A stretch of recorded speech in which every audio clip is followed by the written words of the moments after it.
वालेकुम व्यूअर्स। हम स्टडी कर रहे हैं uses of tenses of verb के टॉपिक को, और इस सिलसिले में अभी हम फ्यूचर इंडेफिनेट या फ्यूचर सिंपल टेंस को डिस्कस कर रहे हैं।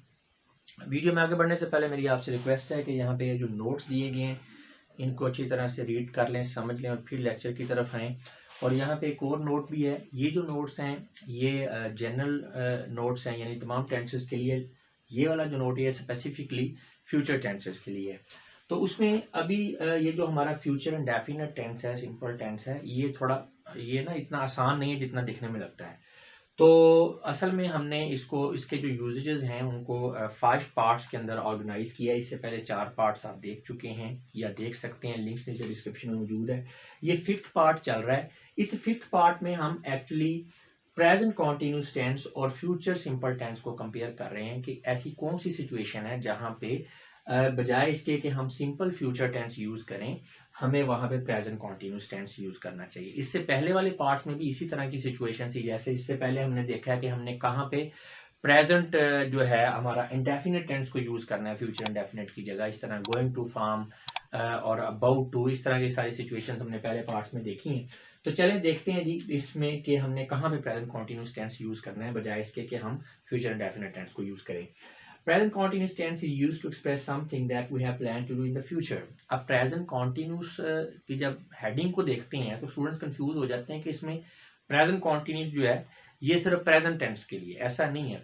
फ्यूचर की जो हैपनिंग्स हैं जो कि प्लान हों तो वहाँ पे भी हम जो है present continuous tense को यूज़ कर सकते हैं। बल्कि बाद सिचुएशन में फ्यूचर के जो एक्शंस हैं उनको अगर हम प्रेजेंट कॉन्टिन्यूस टेंस की बजाय फ्यूचर इंडेफिनिट टेंस से जो है एक्सप्रेस करें तो वो उसमें अच्छा नहीं लगता, दिखने में एरर ऑफ एक्सप्रेशन भी आ जाता है, ग्रामेटिकल फ्लॉज भी इसके अंदर आ जाते हैं। तो अब जैसे ये एग्जांपल्स देखेंगे तो आपको क्लियर हो जाएगा। They are going to leave Lahore tomorrow. वो सुबह जो है वो लाहौर के लिए निकल रहे हैं, सॉरी लाहौर से निकल रहे हैं, ये लाहौर को छोड़ रहे हैं। अब यहाँ पे अगर हम कोई और टेंस यूज करेंगे तो उसमें ये खूबसूरती नहीं आएगी। यहाँ पे बड़ी क्लैरिटी आ रही है आपको मैसेज में। अगर यहाँ पे लिखें they will be going to leave Lahore tomorrow, यानी फ्यूचर कॉन्टिन्यूस करें तो तब भी अजीब सी सिचुएशन हो जाएगी, बल्कि मीनिंग क्लियर ही नहीं होगा। They will leave Lahore tomorrow, तो इसमें ग्रामेटिकल एरर तो आप नहीं कह सकते वो होगी, लेकिन आप कह लें कि उसकी जो एस्थेटिक सेंस है सेंटेंस की वो ख़राब हो जाएगी, उसमें मैच्योरिटी नज़र नहीं आएगी। तो जब हम कहते हैं they are going to leave Lahore तो ये बड़ा क्लियर मैसेज एक जाता है और देखने में पढ़ने में अच्छा भी लगता है। My father is arriving here today, मेरे वाले साहब जो है आज पहुंच रहे हैं। अब देखें ना, पहुंचने का काम है या लाहौर छोड़ने का काम है, ये फ्यूचर में है, लेकिन एक्सप्रेस हम किससे कर रहे हैं? इससे हम एक्सप्रेस कर रहे हैं प्रेजेंट कॉन्टिन्यूस टेंस से। Are you going to play the match, क्या आप मैच खेलने जा रहे हैं? अब मैच अभी खेला नहीं गया, खेला जाएगा, फ्यूचर में है, लेकिन यहाँ पे हम फ्यूचर कॉन्टिन्यूस टेंस यूज कर रहे हैं। अगर यहाँ पे हम प्रेजेंट कॉन्टिन्यूस टेंस यूज कर रहे हैं, अगर यहाँ पे फ्यूचर कॉन्टिन्यूस टेंस यूज करेंगे, यानी कि अगर हम इसको इस तरह से कर दें will you be going to play the match, तो मज़ा नहीं आएगा। यहाँ पे ये मैसेज बिल्कुल क्रिस्टल क्लियर है। इसी तरह जी similarly all kinds of personal arrangements are indicated by present continuous instead of simple present और फ्यूचर कॉन्टिन्यूस टेंस। हाँ जी, जो आपके ज़ाती जो हैं अरेंजमेंट्स, ठीक है ना, जो आपने ज़ाती जो मनसूबाबंदी या कोई तरीकाकार या इस तरह की कोई चीज़ जो है अरेंजमेंट्स के लिए मुझे कुछ स्पेसिफिक वर्ड नहीं मिल रहा उर्दू का, तो आपने कोई अपनी ज़ाती अरेंजमेंट्स जो हैं, पर्सनल अरेंजमेंट्स जो हैं वो आपने एक्सप्रेस करनी है, तो उसके लिए आप प्रेजेंट कॉन्टिन्यूस टेंस यूज़ करेंगे बजाय इसके कि आप उसके लिए सिंपल जो है प्रेजेंट यूज़ करें या फ्यूचर कॉन्टिन्यूस टेंस यूज़ करें, ठीक है ना। तो उसमें अभी एग्जांपल देखते हैं। I shall be going to take lunch, मैं जो है खाना खाने जा रहा हूँगा। तो ये कोई समझ ही नहीं आ रही कि ये क्या बात है, ठीक है जी। यहाँ पे अगर इसी को हम इस तरह से लिखें I am going to take lunch, तो वेरी क्लियर, बड़ा इजीली आपको समझ में आ रहा है कि बंदा जो आपको मैसेज दे रहा है वो खाना खाने जा रहा है, I am going to eat the lunch. तो आप देख सकते हैं कि बहुत सारी सिचुएशंस ऐसी हैं जिसमें हमने फ्यूचर की जो हैपनिंग्स हैं उनको हमने बजाय फ्यूचर के दूसरे टेंसेस से भी एक्सप्रेस करते हैं। और इस चीज़ को समझने के लिए ये जो यूजेजेस जो है ना, टेंसेस ऑफ वर्ब का यूजेज जो है और उसमें स्पेसिफिकली जो फ्यूचर टेंस का यूज़ है, ये आपको कंप्लीट जो है वो देखना पड़ेगा, समझना पड़ेगा। अगर आपको थोड़ी बहुत कन्फ्यूजन है तो इसको रिवाइज करें, आपको क्लियर हो जाएगा। और प्रैक्टिस बहुत ज़रूरी है, रीडिंग बहुत ज़रूरी है। सिर्फ ग्रामर्स को, इन रूल्स को समझ लेने से आप अच्छे राइटर नहीं बनेंगे, आपको प्रैक्टिस करनी चाहिए। जब स्पेसिफिक नोट ये लिखा हुआ है ऊपर, पहले इसको भी देख लें।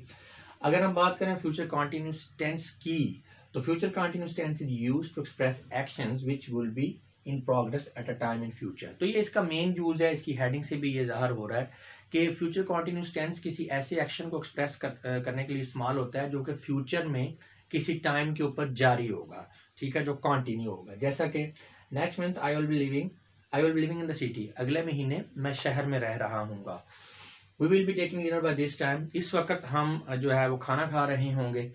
दे will be leaving Karachi at 5 o'clock tomorrow, सुबह 5 बजे जो है वो कराची से निकल रहे होंगे।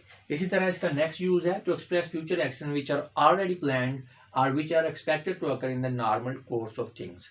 तो ये ऐसे फ्यूचर के एक्शंस को एक्सप्रेस करने के लिए भी यूज होता है फ्यूचर कंटिन्यूस टेंस, जो कि पहले से प्लान कर रखे हों या जिसे हम एक्सपेक्ट कर रहे हों कि जो रूटीन के अंदर ये मैटर, जो रूटीन चल रही होती है, नॉर्मल कोर्स ऑफ थिंग्स के हालातों वाकयात से ये चीज़ साबित हो रही होती है, या रूटीन से ये पता चल रहा होता है कि हम एक्सपेक्ट कर रहे होते हैं कि ये वाला काम जो है हो रहा होगा। तो it will be raining here till evening, शाम तक जो है यहाँ पे बारिश हो रही होगी। अब ये कैसे पता चला? आपको नज़र आ रहा है, आपके पास जो है महकमा मौसमियात की पेशेनगोई मौजूद है, बादल आपको बहुत ज़्यादा नज़र आ रहे हैं और आपको नज़र आ रहा है कि शाम तक जो है ये बारिश नहीं रुकेगी, चलती रहेगी। The train will be coming soon, train आती ही होगी, इस तरह से भी इसको ट्रांसलेट कर सकते हैं, या इस तरह से भी कर रहे हैं कि ट्रेन जल्दी ही आ रही होगी, ठीक है। Naveed will be meeting them next month, Naveed उन्हें अगले महीने मिल रहा होगा। अब मिल रहा होगा मतलब यहाँ पे इसकी जरा सेंस को समझें, इट मीन्स कि उसकी कंटिन्यूस मीटिंग्स चल रही होंगी, ये नहीं कि वो पूरा महीना ही उनसे मतलब हर वक्त ही मिल रहा है, अगले महीने वो उनसे मिल रहा होगा, इट मीन्स कि उसकी मीटिंग्स चलती रहेंगी पूरा महीना, ठीक है ना, जो उसका मीटिंग्स का स्केड्यूल होगा उसके लिहाज से।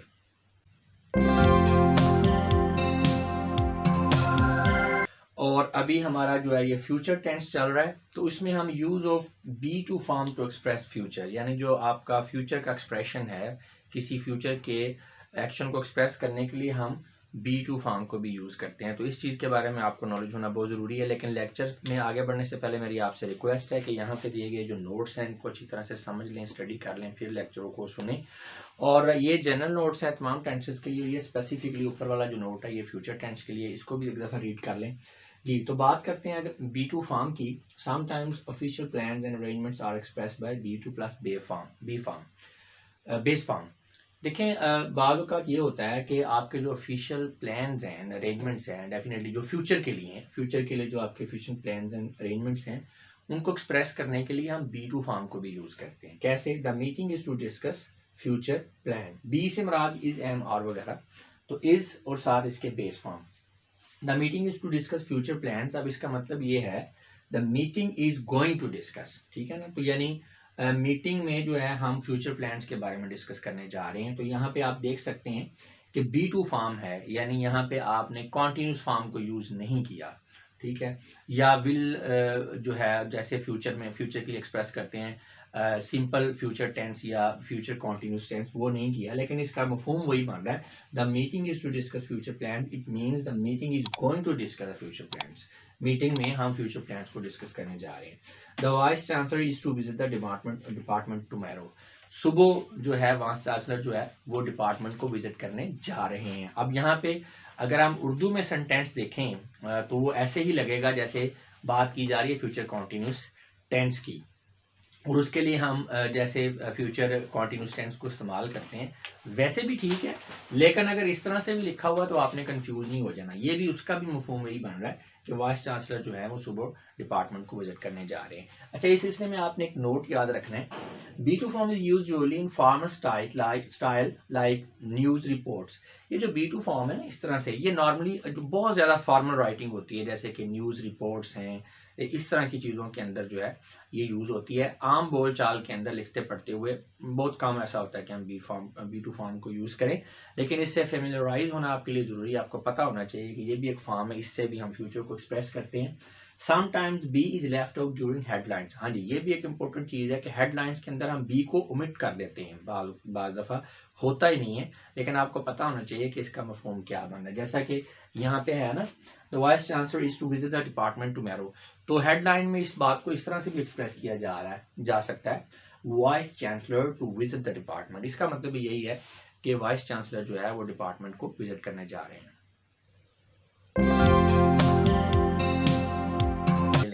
बात करें हम अगर फ्यूचर परफेक्ट टेंस की, तो इसमें कोई ख़ास जो है कोई डिफरेंट चीज़ नहीं है। जो चीज़ें हमने टेंसेस में डिस्कस की थी वही हैं। बेसिकली ये यूजेज वाली जो सीरीज़ है टेंसेस की, वो हम इसलिए बनाई है कि हेडिंग से जो यूज़ नज़र आ रहा होता है, इसके अलावा भी जो है टेंस के और बहुत से यूज़ होते हैं, और वो डिफरेंट जो हमने वीडियोज़ अभी बनाई हैं इससे पहले और जो अभी नेक्स्ट आएंगी, उससे आपको क्लियर हो जाएगा कि क्यों ये यूजेज वाली सीरीज़ बनाने की ज़रूरत महसूस हुई है। लेकिन इसमें कोई अलहदा से यूज़ नहीं है, इसमें जो मेन यूज़ है, जो हेडिंग से एक्सप्रेस हो रहा है, वही इसमें यूज़ है जो हमने टेंसेस में पढ़ा है। तो चलें इसको एक दफ़ा से रिवाइज कर लेते हैं एक तरह से। Future perfect tense is simply used to express actions that will be completed by a certain future time. जी, फ्यूचर टाइम के अंदर एक ख़ास जो पॉइंट है, पॉइंट ऑफ टाइम, जिस पे आप एक्सपेक्ट कर रहे हैं कि इतने बजे इस जो है इस पॉइंट पे जो आपका एक्शन है कोई भी कंप्लीट हो जाएगा। तो ऐसे एक्शन को एक्सप्रेस करने के लिए हम फ्यूचर परफेक्ट टेंस यूज करते हैं। इसको एक मरतबा से फिर समझें कि फ्यूचर के अंदर किसी खास मौके पे, किसी खास टाइम के ऊपर जो एक्शन कंप्लीट हो जाएगा, आप एक्सपेक्ट कर रहे हैं कि एक्शन जो है इस वक्त पे, इस टाइम पे, इस मौके पे कंप्लीट हो जाएगा। तो ऐसे एक्शन को एक्सप्रेस करने के लिए हम फ्यूचर परफेक्ट टेंस यूज करते हैं। जैसे कि we shall have reach there by tomorrow morning. हम सुबह जो है, सुबह जो नेक्स्ट जो सुबह आ रही है टुमारो, हम तब तक जो है पहुंच जाएंगे वहां पे। यानी आप ट्रेवल कर रहे हैं तो आप एक्सपेक्ट कर रहे हैं कि जब सुबह होगी, अब सुबह वो खास पॉइंट है जहां पे आपका ट्रेवल खत्म हो जाएगा, कंप्लीट हो जाएगा, यानी आप पहुंच जाएंगे। The train will have left before you go to railway station.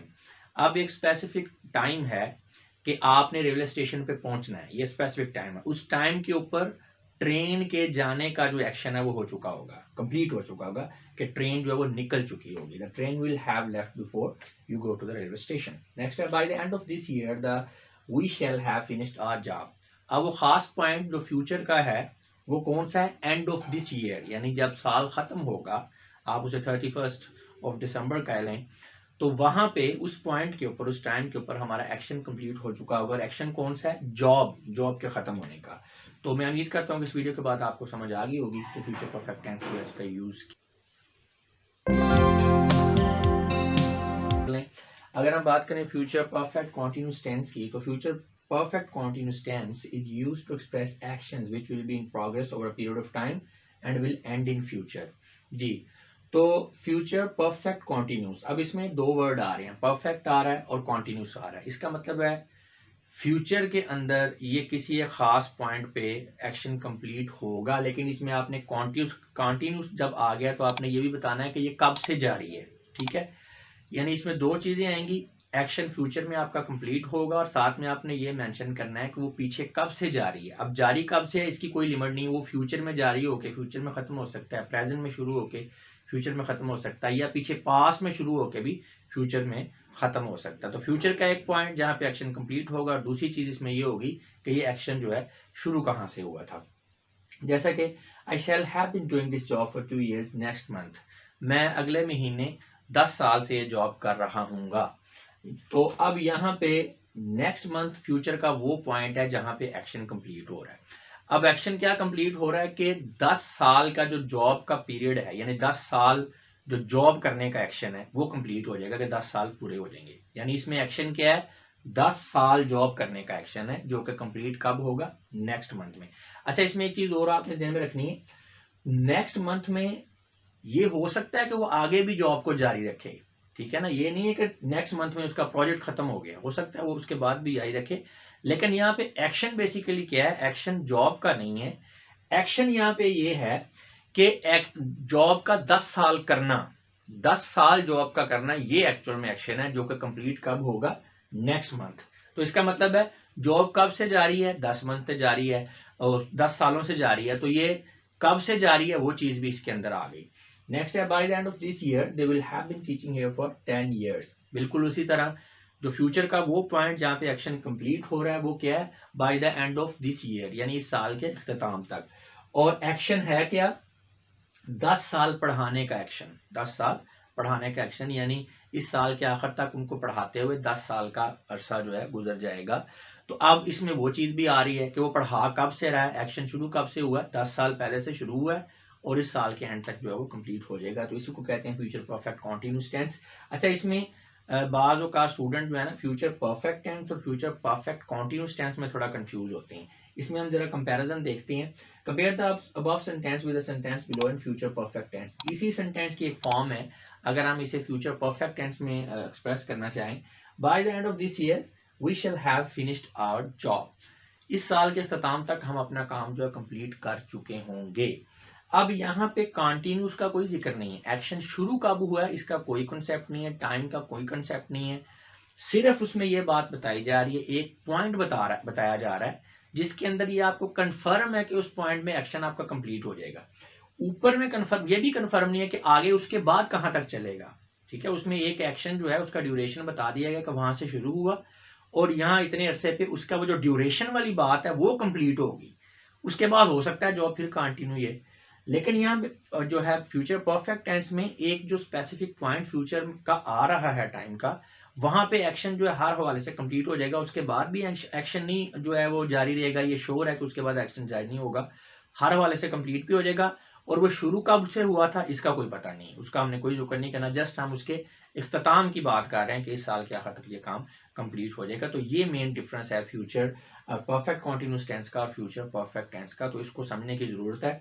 तो इसमें एक चीज और है, नोट नीचे लिखा हुआ, this tense is not so common. ये जो फ्यूचर परफेक्ट कॉन्टिन्यूस टेंस है बहुत कम इस्तेमाल होता है, ठीक है ना, बहुत कम, यानी ना होने के बराबर, इतना कॉमन नहीं है इसका इस्तेमाल।